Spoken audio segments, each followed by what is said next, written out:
নমস্কাৰ, মই নয়নজ্যোতিয়ে আপোনালোক সকলোকে এটা নতুন ভিডিঅ'ৰ সৈতে স্বাগতম জনাইছোঁ।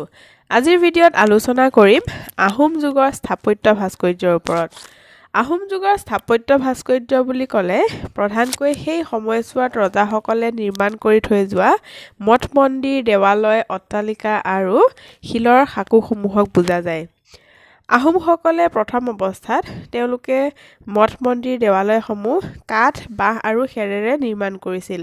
কিন্তু আহোম ৰজা গদাধৰ সিংহৰ ৰাজত্বকালৰ পৰাই সেইসমূহ শিল, বালি আৰু ইটাৰে নিৰ্মাণ কৰিবলৈ ধৰিলে। আহোমসকলে যিহেতু অসমত ৬০০ বছৰ ধৰি ৰাজত্ব কৰিছিল, এই ৬০০ বছৰীয়া ৰাজত্বকালত আহোমসকলৰ যি স্থাপত্য ভাস্কৰ্য অসমৰ বিভিন্ন প্ৰান্তত দেখিবলৈ পোৱা যায় বা তাৰ সুন্দৰ নিদৰ্শন দেখিবলৈ পাওঁ। কিন্তু আজিৰ ভিডিঅ'ত আলোচনা কৰিম আহোমসকলে নিৰ্মাণ কৰা কেইটামান খুবেই গুৰুত্বপূৰ্ণ স্থাপত্য ভাস্কৰ্য বা মঠ মন্দিৰ, দেৱালয়ৰ বিষয়ে, যিসমূহ নেকি যিকোনো প্ৰতিযোগিতামূলক পৰীক্ষাত বাৰে বাৰে অহা দেখিবলৈ পোৱা যায়। তেন্তে আহকচোন ভিডিঅ'টো আৰম্ভ কৰোঁ। প্ৰথমে উমানন্দ মন্দিৰ কোনে নিৰ্মাণ কৰিছিল? উমানন্দ মন্দিৰ নিৰ্মাণ কৰিছিল গদাধৰ সিংহই। গদাধৰ সিংহৰ সময়ছোৱাত তেওঁ ধুদৰালিও নিৰ্মাণ কৰিছিল। নেক্সট, ৰংঘৰ প্ৰথমে কোনে নিৰ্মাণ কৰিছিল? ৰংঘৰ প্ৰথমে নিৰ্মাণ কৰিছিল ৰুদ্ৰসিংহই।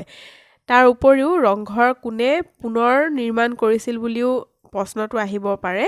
তো ৰংঘৰ পুনৰ নিৰ্মাণ কৰিছিল সেই সময়ছোৱাৰ আহোম ৰজা প্ৰমত্ত সিংহই। ৰুদ্ৰসিংহৰ সময়ছোৱাত আমি বিভিন্ন ধৰণৰ স্থাপত্য ভাস্কৰ্য দেখিবলৈ পাওঁ। তেওঁ নিজৰ মাক জয়মতীৰ মাকৰ স্মৃতিত তেওঁ জয়সাগৰ পুখুৰী খন্দুৱাইছিল। তাৰ উপৰিও তেওঁ অস্ত্ৰক্ৰান্ত মন্দিৰ নিৰ্মাণ কৰিছিল, গুৱাহাটীৰ উগ্ৰতাৰা মন্দিৰ নিৰ্মাণ কৰিছিল। লগতে গৌৰীসাগৰত অৱস্থিত গৌৰীসাগৰত এটা শিৱদৌল তেওঁ নিৰ্মাণ কৰিছিল। তাৰ লগতে নামদাঙৰ শিলৰ সাঁকো কোনে নিৰ্মাণ কৰিছিল?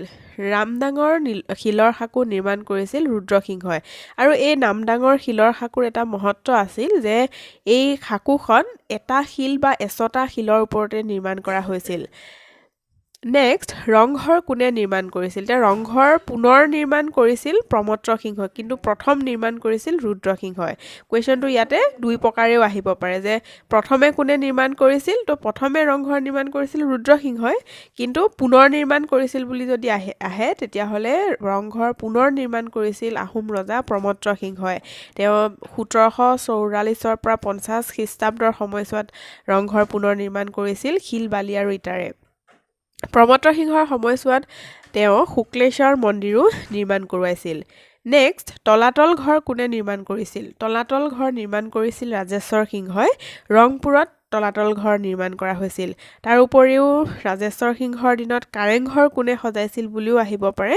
তেন্তে কাৰেংঘৰ নিৰ্মাণ কৰিছিল বা সজাইছিল গড়গাঁৱত ৰাজেশ্বৰ সিংহৰ সময়ছোৱাত। নেক্সট কুৱেশ্যন, শিৱদৌল অৰ্থাৎ শিৱসাগৰত অৱস্থিত শিৱদৌল কোনে নিৰ্মাণ কৰিছিল? শিৱদৌল নিৰ্মাণ কৰিছিল আহোম ৰজা শিৱসিংহই। শিৱসিংহৰ ৰাজত্বকালত তেওঁৰ দ্বিতীয় পত্নী আছিল অম্বিকা কুঁৱৰী, আৰু এই অম্বিকা কুঁৱৰীৰ নিৰ্দেশ মতে শিৱসাগৰত শিৱদৌল নিৰ্মাণ কৰা হৈছিল। তাৰ উপৰিও শিৱসিংহৰ সময়ছোৱাত বা শিৱসিংহৰ ৰাজত্বকালত বশিষ্ঠাশ্ৰম, মণিকাৰ্ণেশ্বৰ মন্দিৰ আদি এই স্থাপত্য ভাস্কৰ্যসমূহো নিৰ্মাণ কৰা দেখিবলৈ পোৱা গৈছিল। গুৰুত্বপূৰ্ণ স্থাপত্য ভাস্কৰ্য। যদিও আমি আহোম যুগৰ স্থাপত্য ভাস্কৰ্য বুলি ক'লে যথেষ্ট সংখ্যক মঠ মন্দিৰ, দেৱালয়ৰ কথা আমাৰ মনলৈ আহে বা আমি দেখিবলৈ পাওঁ, কিন্তু যিকোনো প্ৰতিযোগিতামূলক পৰীক্ষাৰ কাৰণে এইসমূহ হৈছে খুবেই গুৰুত্বপূৰ্ণ বিষয়।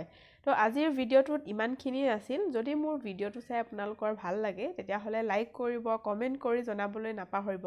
লগতে ছাবস্ক্ৰাইব আৰু শ্বেয়াৰ কৰিব চেনেলটো। তেনেহ'লে আজিলৈ আহিছোঁ, ধন্যবাদ।